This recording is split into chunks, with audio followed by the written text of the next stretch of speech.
40일 동안 땅을 정탐하기를 마치고 돌아와 가나안 가데스에 이르러 모세와 아론과 이스라엘 자손의 온 회중에게 나와 그들에게 보고하고 그 땅의 과일을 보이고 모세에게 말하여 이르되 당신이 우리를 보낸 땅에 간즉 과연 그 땅에 젖과 꿀이 흐르는데 이것은 그 땅의 과일이니이다. 그러나 그 땅 거주민은 강하고 성읍은 견고하고 심히 클 뿐 아니라 거기서 아낙 자손을 보았으며 아말렉인은 남방 땅에 거주하고 헤린과 여부스인과 아모리인은 산지에 거주하고 가나인은 해변과 요단가에 거주하더이다. 갈렙이 모세 앞에서 백성을 조용하게 하고 이르되 우리가 곧 올라가서 그 땅을 취하자 능히 이기리라 하나 그와 함께 올라갔던 사람들은 이르되 우리는 능히 올라가서 그 백성을 치지 못하리라. 그들은 우리보다 강하니라 하고 이스라엘 자손 앞에서 그 정탐한 땅을 평하여 이르되 우리가 두루다니며 정탐한 땅은 그 거주민을 삼키는 땅이요 거기서 본 모든 백성은 신장이 장대한 자들이며 다 같이 함께 읽겠습니다. 거기서 네피림 후손 아낙 자손의 거인들을 보았나니 우리는 스스로 보기에도 메뚜기 같으니 그들이 보기에도 그와 같았을 것이니라. 아멘. 성경에는요 700여 개가 넘는 하나님의 이름들이 있어요. 근데 그 중에 30개를 추려서 여러분에게 정리해드린 거는 우리가 이제 말씀명령 6기가 이제 어느덧 계속 진행되고 있는데 이걸 보시면서 하나님, 나에게 하나님은 어떤 존재인가? 1번에서 30번 모든 것이 나에게 와닿는다면 여러분 하나님을 제대로 만나고 계시는 줄 믿습니다. 아멘. 그래서 여기 중에서 하나님은 부드러운 분이십니다. 18번. 아니야. 좀 아닌데? 이러면서 체크를 하시길 실질적인 방법으로 너무 좋을 것 같아서 이렇게 준비를 해봤어요. 아멘. 그래서 오늘은 말씀 가운데 딱 3가지 이름을 한번 나누고 싶어요. 첫째는 여호와 하나님, 제호바. 원래 이름 여호와. 여호와라는 것은 자존하시는 하나님, 스스로 계시는, 존재하시는 분이에요. 그래서 이 이름에는 무엇을 내포하고 있냐? 하나님은 우리를 구원하시고 용서하시고 인도하신다. 즉 우리의 모든 필요한 것이 되신다는 것을 의미해요. 그러니까 여호와 하나님, 야훼 하나님 할 때는 하나님 여호와를 찬양하는 것뿐만 아니라 나의 모든 필요가 이미 하나님께서 충족하고 계신다는 것. 이 고백이 바로 여호와 하나님. 아멘. 그리고 두 번째는 여호와 이레. 여기 몇 번인지는 잘 모르겠는데 여호와 이레. 9번.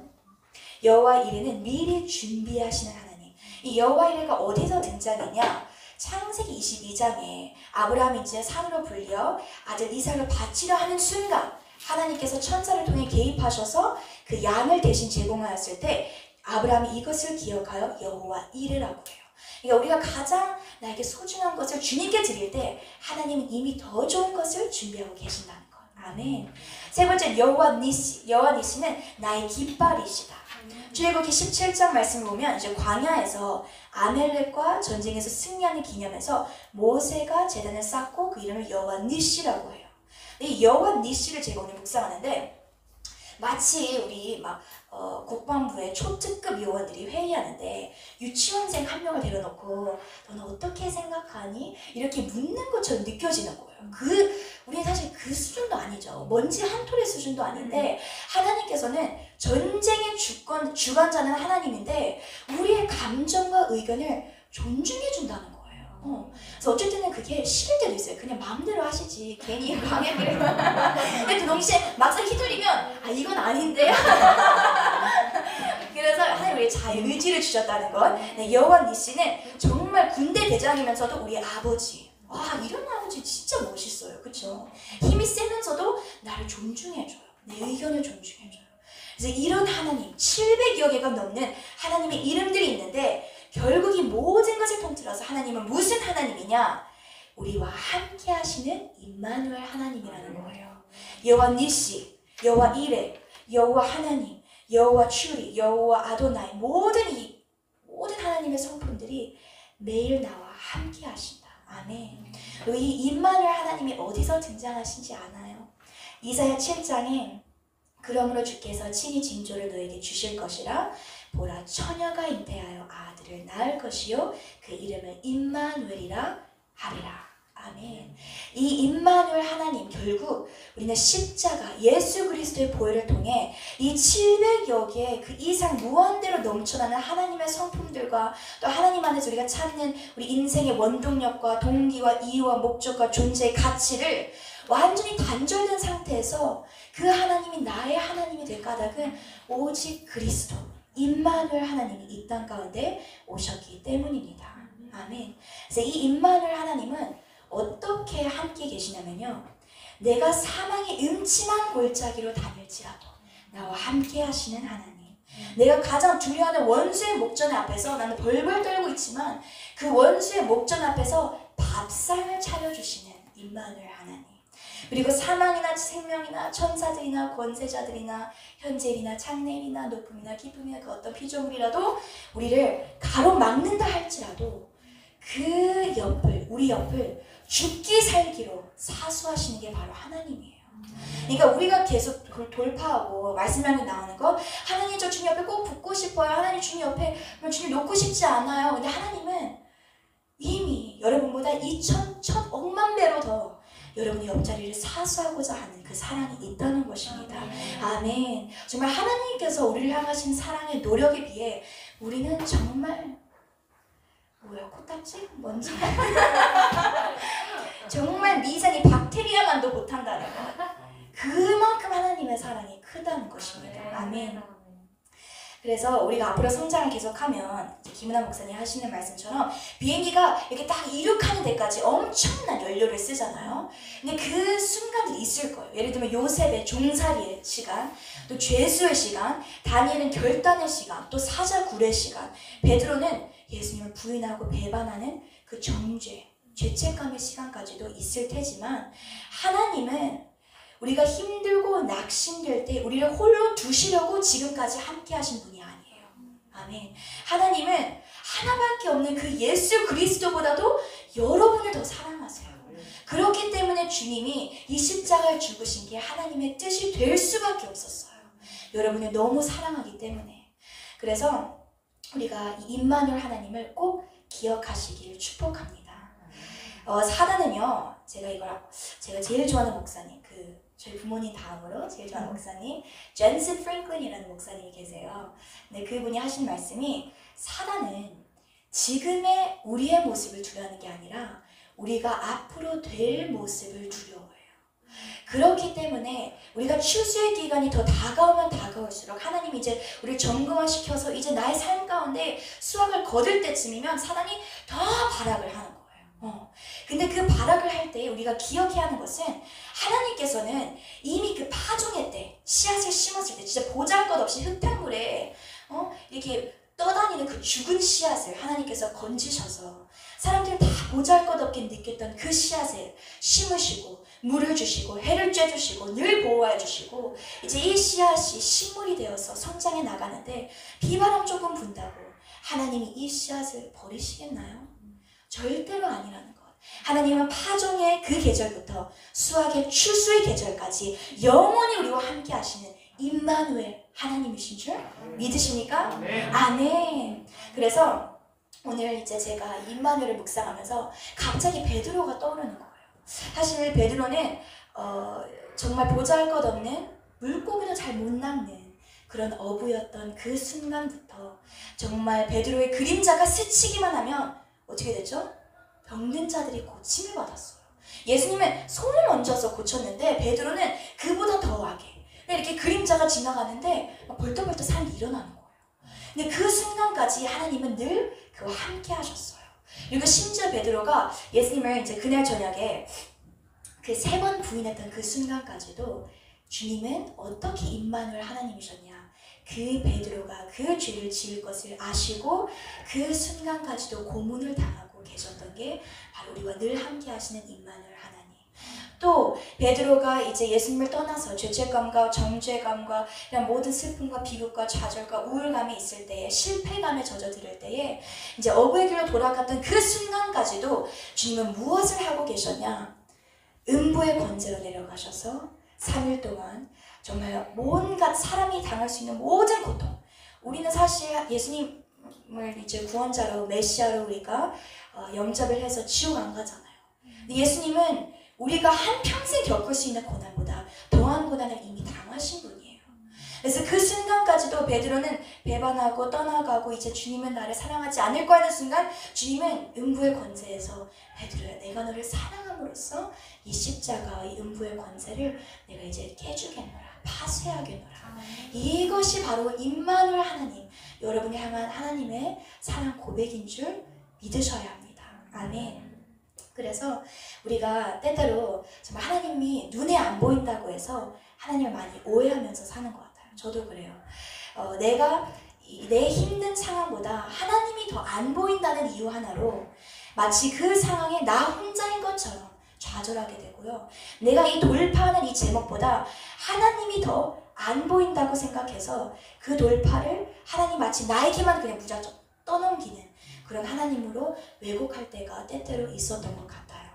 하지만 베드로와 같이 우리도 우리가 하나님을 떠난 적은 있어도 하나님은 우리를 떠난 적이 한 번도, 단 한 번도 없다는 것입니다. 단 한 번도. 진짜 그걸 꼭 기억하셨으면 좋겠어요. 앞으로 여러분들이 이렇게 돌파를 하고 또 하나님의 뜻을 구하고 전진하고 때로는 이제 고난과 핍박이 올 때에 나를 한 번도 떠나지 않는 하나님, 임마누엘 하나님, 지금 제 영을 새롭게 해주세요. 이것을 선포하시길 축복합니다. 아멘. 그래서 이제 두 번째가 있죠. 첫 번째는 임마누엘 하나님이요. 그렇다면 이제 나의 역할은 무엇인가? 내 영성을 새롭게 해야 돼요. 이게 이제 어떤 의미인지 세 가지로 여러분과 함께 나누고 싶어요. 첫 번째는 우리가 방금 말한 그 임마누엘 하나님이 정말 임마누엘이다, 정말 100% 임마누엘이다, 이것을 내가 확신해야 돼요. 아멘. 두 번째는 이제 무엇이냐? 여기서 이제 하나님께서 이번에 한 달 동안 깨닫게 해주신 건데, 우리 안에는 무엇이 있냐? Spirit of Negativism이라는 게 있어요. 부정적인 영성. 근데 이게 단순히 부정적인 마인드세트가 아니라 이것은 악한 사단의 영성이에요. 그래서 우리가 반드시 이걸 인지해야 된다는 것입니다. 그래서 오늘 본문 말씀을 보면 하나님께서 이제 모세에게 각 지파 중에서 지휘관, 그러니까 리더들이에요. 그 몇십만 명 중에서 각 지파 중에 리더면 되게 탁월한 자들이에요. 리더 중에 리더, 젊은이들 중에서 제일 유능한 자들 12명을 골라서 이제 보내라. 가나안 땅에 정탐을 하도록 보내라. 근데 그 12명이 이제 40일 동안 정탐을 마치고 돌아왔는데 그들의 보고가 두 가지 영성으로 갈라지는 사건이 벌어져요. 10명은 무엇이라 고백하냐? 모세요, 아론이요, 온 회중이요. 그 땅 거주민은 너무 강하고 성읍은 너무 견고하고 심하게 커요. 그들은 우리보다 더 강하고요. 그리고 또 거기서 네피림 후손인 아낙 자손의 거인들을 보았는데요. 우리는 우리 스스로 보아도 메뚜기 같아요. 그들 역시도 우리를 보았을 때 그랬을 거예요. 우리는 절대로 가나안 땅을 취할 수가 없어요. 이것은 무슨 영성이냐? 부정적인 영성보다 사단의 영성이에요. 우리가 돌파할 때 사실 그럴 때 많아요. 내가 하나님을 바라봐야 되는데 내 자신을 바라보고 있어요. 나는 또 실패야. 나는 왜 이 모양, 왜 이 꼴이야? 왜 또 더디지? 이거는 부정적인 영성, 하나님이 주신 영성이 아니라 사단의 영성이 나를 지배하고 있는 거예요. 그러니까 반드시 영적으로 우리는 무엇을 상대하는 거를, 혈과 육을 상대하는 게 아니라 하늘의 악한 영을 상대하는 것입니다. 그래서 이제 이것에 대해, 사단의 영에 대해 짧게 나누고 싶어요. 첫째는 사단의 영은 우리 이제 과거로 인한 이제 내적 치유, 이런 돌들과 또 나의 그런 딱딱한 길갑밭, 그리고 또 가시떨기밭, 이런 것들을 발견하는 게 첫 번째인 것 같아요.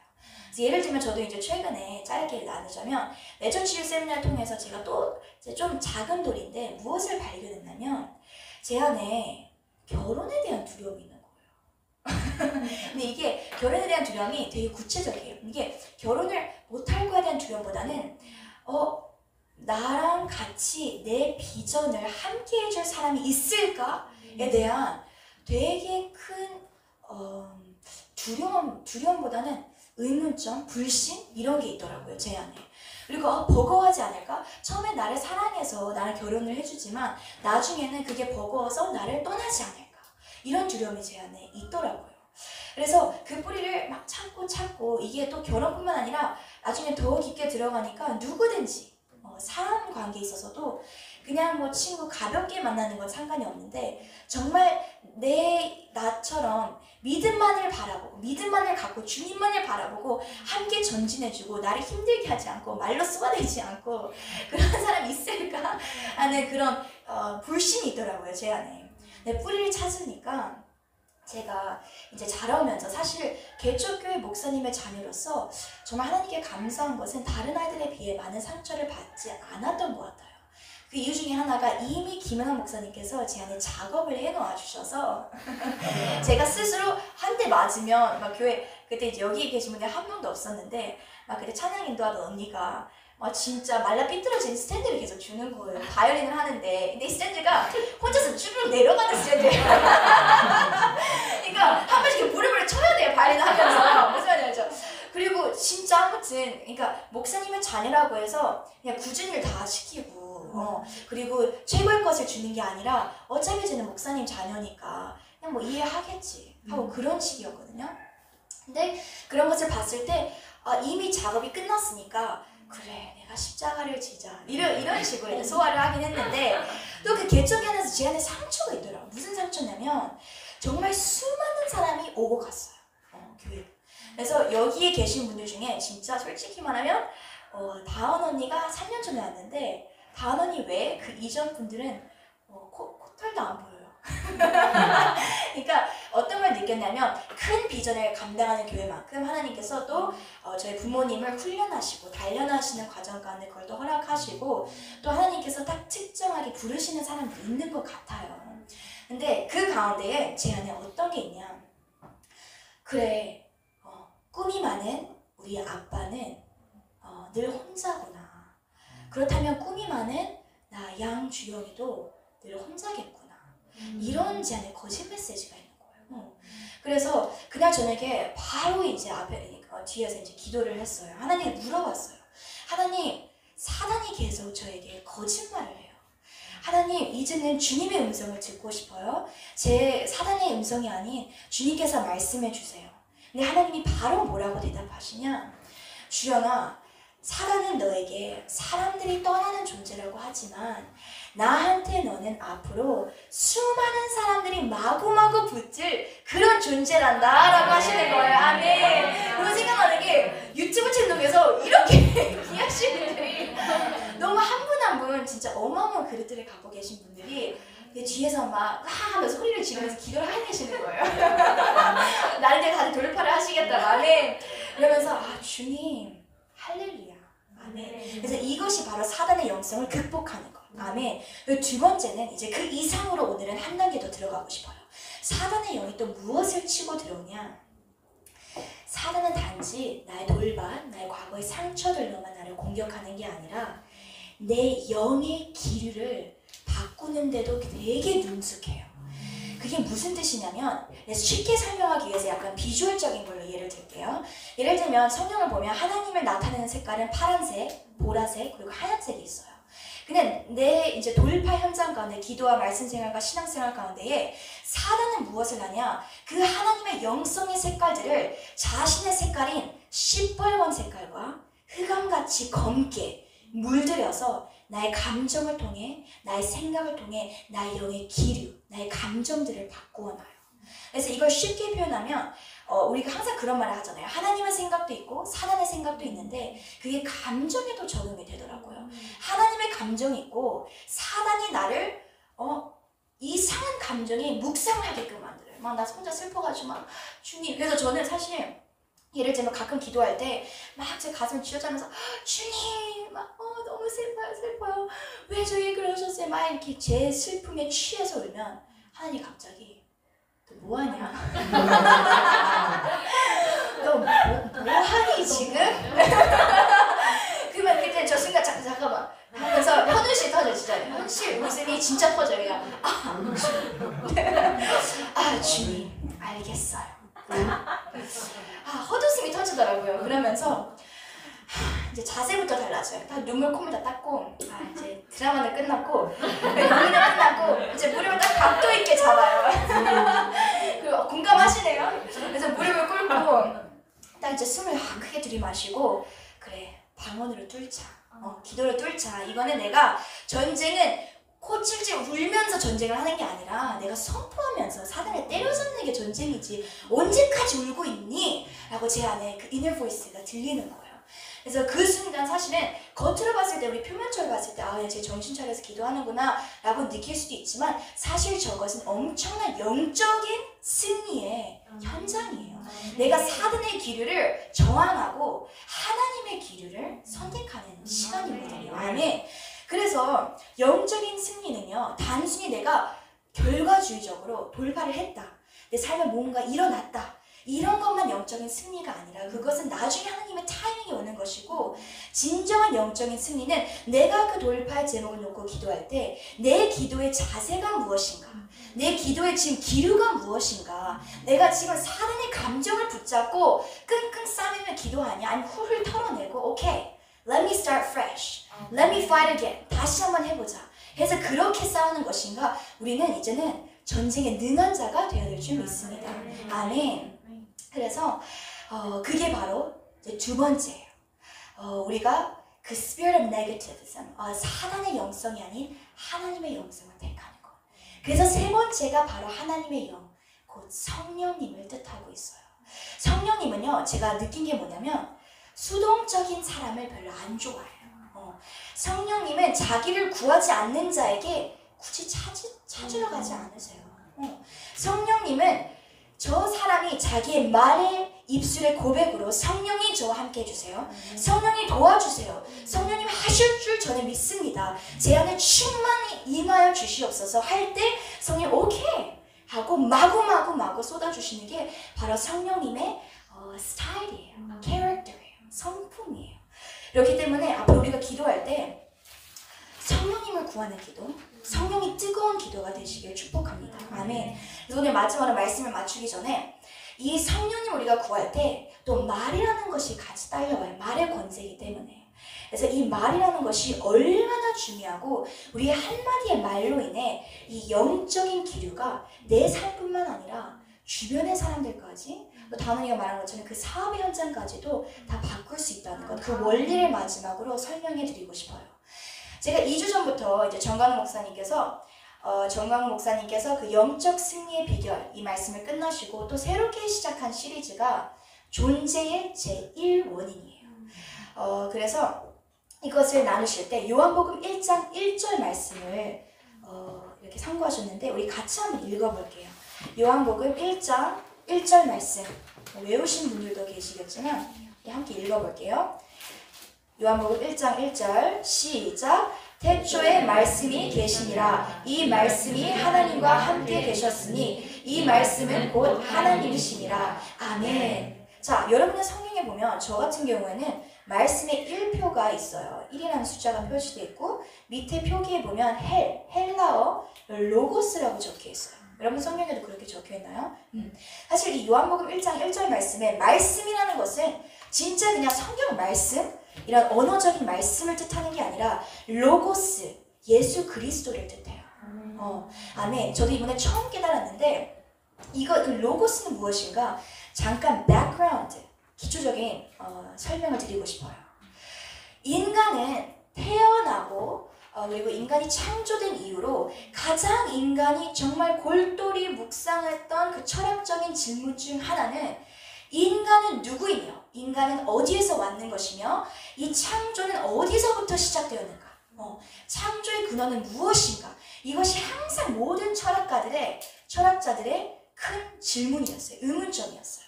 그래서 우리 세상을 보면 막 다윈이지 원숭이로부터 왔다. 근데 원숭이라고 해도 인간이 우리의 부모로부터, 부모가 이제 할아버지로부터 고고고 할아버지, 그리고 뭐 원숭이라고 쳐요.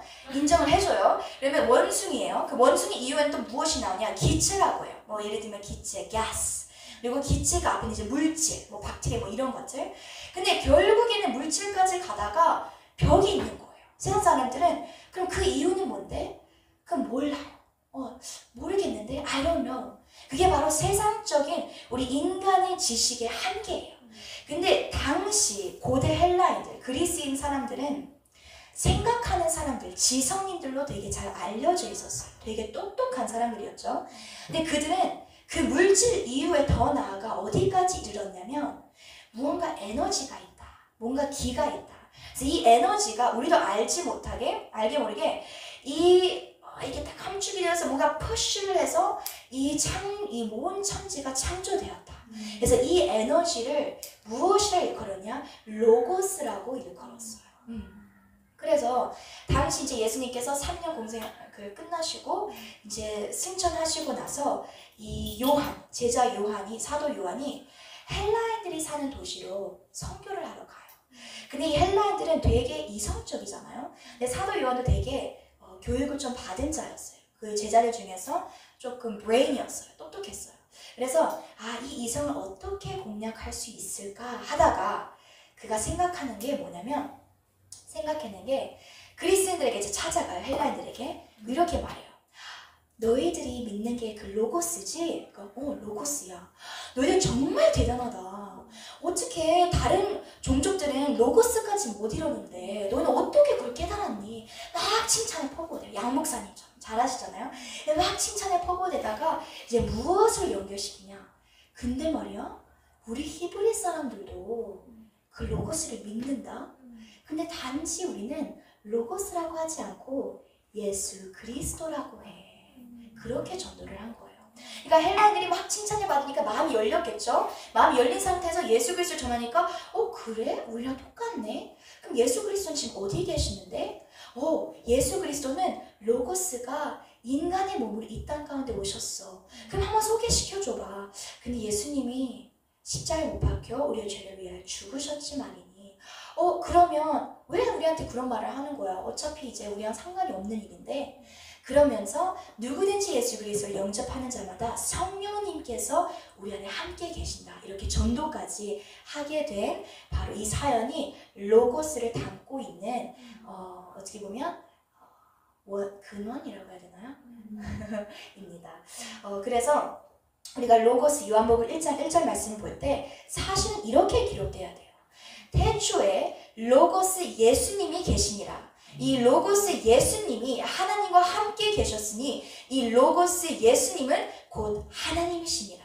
아멘. 그래서 태초 예수 그리스도께서 창세기 1장에서 이 천지를 창조하셨을 때에 말씀으로 모든 걸 창조하셨죠. 근데 그 같은 예수님이 성령님을 통해서 여러분 안에 계신다는 거예요. 그래서 예를 들면 우리 창세기 1장 3절 말씀 보면 빛이 있으라 하였더니 빛이 있었더라 라고 나와 있죠. 그 뜻은 즉슨 예수 그리스도께서 내 안에 계시니까 내가 내 삶을 향해 주영아 네 삶 가운데에 네가 보기에 흑암 같지만 이제 빛이 있어라 하는 순간 무엇이 있다고요? 빛이 있다는 것이에요.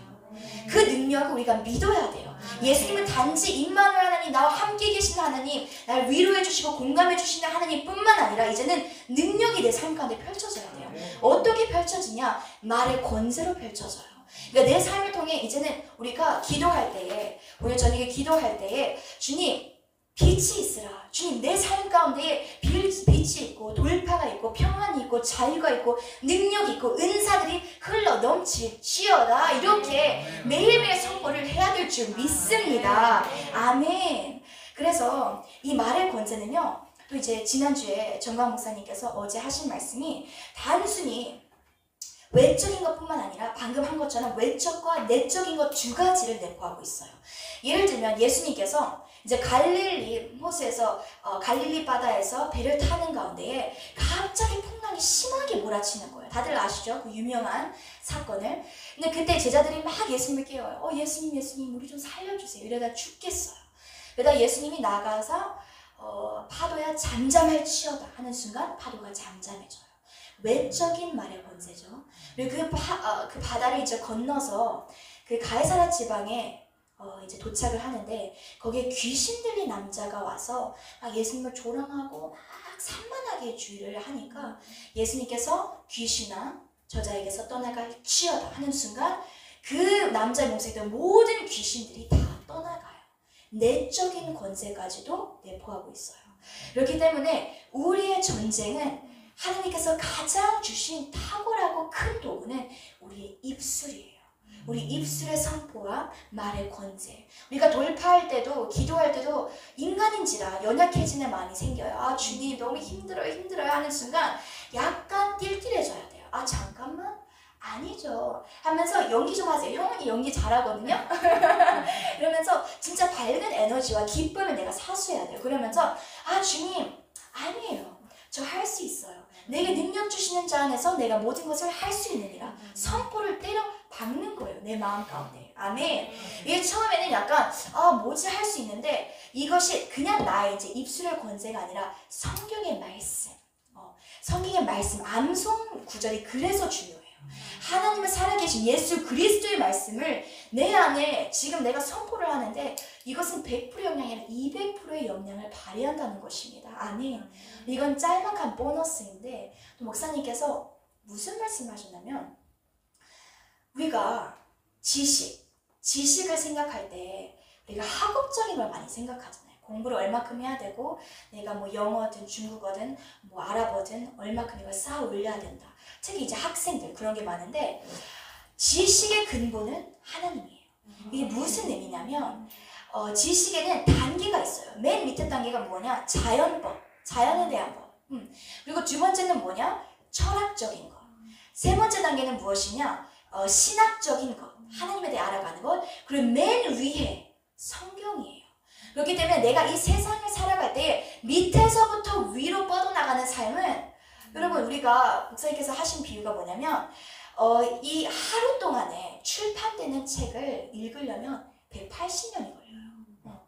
그 정도로 이 세상에는 지식이 차고도 넘쳐요. 지금 1년에 저는 막 5손가락에 꼽히는데 여러분 성공하는 삶 살고 싶으시면 위에서부터 뚫어야 됩니다. 아멘. 성경이 기초가 안 돼 있는 삶, 암송도 사실 해야 돼요. 이거는 필수예요. 이게 기초가 되어야만이 밑에 있는 거는 알아서 뚫어뻥 다 180권 이상으로 우리가 하나님께서 그 지혜를 요약해서 막 주시는 거예요. 아멘. 그렇기 때문에 그것도 인간적인 노력을 하는 것이 아니라 뭐든지 하나님을 통해서 할 때 그 노력도 나는 1시간만 투자해도 USM처럼 저렇게 타고난 드럼 선수가 될 수 있다는 것입니다. 아멘. 드럼 좀 열심히 연습합시다 우리. 요즘 계속 묻어가고 있어요 다들. 아멘. 그래서 오늘 말씀을 마치면서 마지막으로 여러분과 이걸 그 성경 구절을 나누고 싶어요. 우리가 너무 잘 아는 데살로니가 전서 5장 한번 볼게요. 데살로니가 전서 5장 16절에서 23절까지 읽어볼게요. 자, 함께 교독하겠습니다. 시작! 항상 기뻐하라. 쉬지 말고 기도하라. 범사에 감사하라. 이것이 그리스도 예수 안에서 너희를 향하신 하나님의 뜻이니라. 성령을 소멸하지 말며 예언을 멸시하지 말고 범사에 하려 좋은 것을 취하고 악은 어떤 모양이라도 버리라. 평강의 하나님이 친히 너희를 온전히 거룩하게 하시고 또 너희의 온 영과 혼과 몸이 우리 주 예수 그리스도께서 강림하실 때에 흠없게 보존되기를 원하노라. 아멘. 왜 끝까지 읽어나면 항상 16절에서 18절만 되게 자주 읽잖아요. 근데 그 이후의 말씀이 사실은 더 중요해요. 근데 이제 이 세 가지 항상 기뻐하라. 기뻐하라는 것은 양준호 목사님께서 하신 말씀처럼 대책이 없는 하나님의 명령이 아니라 하나님의 깊은 대책이 이미 있기 때문에 기뻐하라고 하시는 거예요. 아무것도 준비해놓지 않으시고 하나님이 왜 기뻐하라고 하시겠어요? 거짓말 뻥쟁이 하나님이 아니신데. 두 번째, 쉬지 말고 기도하라. 우리는 기도로 미래를 개척해 나가는 거예요.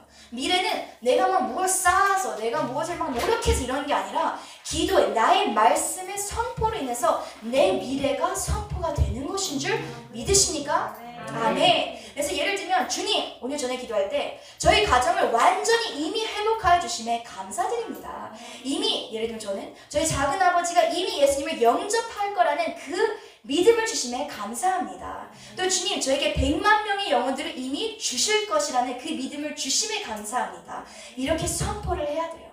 그래서 우리의 기도의 그 대본 마치 영화 대본처럼 기도의 대본은 결국 우리의 미래의 대본이 된다는 것. 아멘. 그러니까 우리의 기도가 되게 중요해요. 하나님은 우리 한마디 한마디 다 적고 계세요. 나는 아니야. 그러면 나는 아니야. 난 할 수 있어. 난 할 수 있어. 아멘. 그러니까 항상 우리의 말에는 엄청난 권세가 있다는 것. 그리고 마지막 범사에 감사하라. 감사는요 하나님께 경배를 올려드리는 우리 입술의 예배예요. 마음의 예배예요. 그리고 감사라는 것은 모든 상황 가운데 저처럼 100% 돌파되지 않은 이 상황 가운데서도 모든 계절 가운데서도 하나님의 최선이 늘 나와 함께 하신다는 것을 신뢰하는 거예요. 아멘. 그래야만이 감사할 수가 있어요. 임마누엘 하나님. 아멘. 그래서 오늘 이제 여러분과 마지막으로 이 찬양을 할 거예요. 이분이 와줘서 반주를 할 건데 하나님께서는 우리에게 또 여러분에게 들려주고자 하시는 그 사랑의 음성은 내가 너와 항상 함께 할 것이고 이미 예수 그리스도를 통해서 너의 안에는 너의 영성을 새롭게 할 수 있는 능력이 있어. 이렇게 두려워하지 말고 포기하지 말고 세상 끝날까지 내가 너와 항상 함께 할 거야. 이것이 바로 우리 돌파의 하나님의 음성입니다. 예언적인 음성이에요. 이것을 꼭 사수하시길 축복하고 오늘 이 찬양 나를 향한 주의 사랑은 제가 정말 최애 1번 곡인데요. 왜 이 찬양이 좋냐면 사실 우리가 자연을 볼 때 정말 많은 감탄을 하는데 가사를 보면 나를 향한 주의 사랑 산과 바다에 넘친대요. 나는 지금 이 컵만큼 하나님 날 사랑한다고 생각할 때가 있는데 산과 바다에 넘치고 또 내 마음을 열 때 나에게 참 자유를 주십니다. 별것 안 해도 돼요. 내 마음을 열기만 하면 되고 늘 진리 속에 나를 거하게끔 하세요. 얼마나 큰 축복이지. 거짓의 영, 미혹의 영에 사로잡힌 게 아니라 진리 속에 거하고 또 나의 손을 높이 들고 그리하여 내가 언제나 주님의 사랑을 노래하겠습니다. 이것이 바로 우리 인생 평생의 소원인 줄 믿습니다. 우리 함께 찬양하고 기도로 마치겠습니다. 반주해주세요.